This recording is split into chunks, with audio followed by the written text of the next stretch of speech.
Lüm is a project inspired by the many amazing women I have met in the villages of Guatemala.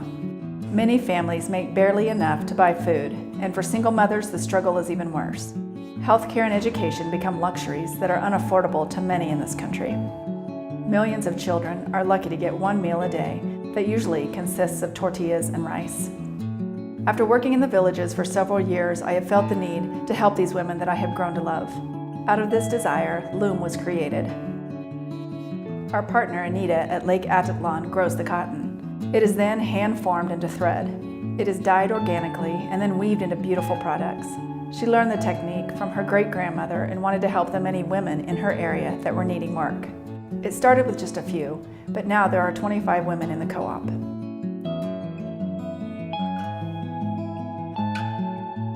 In another area of Guatemala, closer to Chimaltenango, are another group of women who work with Lüm.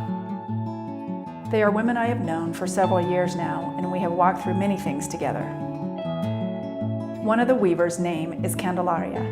She was one of the first women I met in Guatemala. When I met her sweet family for the first time, I noticed her little girl was bald.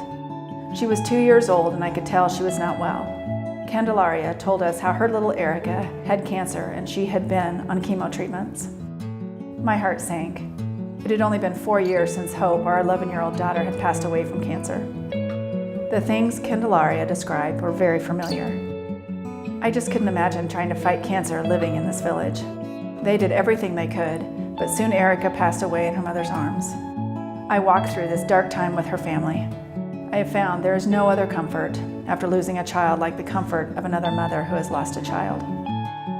The Lüm Project is going to help this mom be able to send her daughters to school. Beauty for ashes, it is how God works. During this time of working together, we are able to study the Bible too. There are 4 daughters in this family who will be learning this trade as well as they grow up. I am teaching them to dream big and also how to seek God's will for their lives, one weave at a time. We plan to export these products in order to keep from competing with other Guatemalans. My desire is to be able to grow this project, both spiritually and financially, to change the lives of women in Guatemala. I hope to empower them as women and to encourage them to grow in their relationship with Christ.